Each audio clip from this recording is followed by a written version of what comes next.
మరి ఉమ్మడి తూర్పుగోదావరి పశ్చిమ గోదావరి మరి కూటమి బలపరిచిన తెలుగుదేశం అభ్యర్థిగా పట్టభద్రుల ఎమ్మెల్సీ అభ్యర్థిగా ఈరోజు ఘన విజయం సాధించడానికి మరి నన్ను ఓట్లు వేయించి గెలిపించిన ప్రతి ఒక్కరికి కూడా మరి హృదయపూర్వక ధన్యవాదాలు నమస్కారాలు తెలియజేసుకుంటున్నాం. మీరందరూ కూడా ఏ నమ్మకంతో నా గెలుపుకు సహకరించారో మీ నమ్మకాన్ని వమ్ము చేయకుండా ఈ ప్రభుత్వంతో కలిసి పనిచేసి ఏదైతే పట్టభద్రులకి రావాల్సిన హక్కులుగా రావాల్సిన ఉన్నాయో అన్నీ కూడా మరి సాఫల్యం అయ్యేవారు కృషి చేస్తానని తెలియజేసుకుంటున్నాం.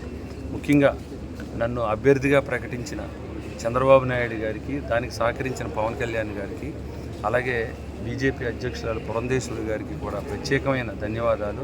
నా విజయానికి సహకరించిన ప్రతి ఎమ్మెల్యేకు, ఎంపీకి, మంత్రివర్యులకు, ఇన్ఛార్జ్ మంత్రులకు, అబ్జర్వర్లకు, మరి గ్రామ స్థాయిలో మరి ఏదైతే పాయింట్ ఆఫ్ కాంటాక్ట్గా 30 మందికి ఒక బాధ్యుని పెట్టుకున్న వాళ్ళందరూ కూడా మరి విశేషమైన కృషి చేసిన ప్రతి ఒక్కరికి పేరు పేరున నా విజయానికి సహకరించిన అందరికీ కూడా, అలాగే మీడియా మిత్రులకు కూడా ప్రత్యేకమైన ధన్యవాదాలు, అభినందనలు తెలియజేసుకుంటున్నాను.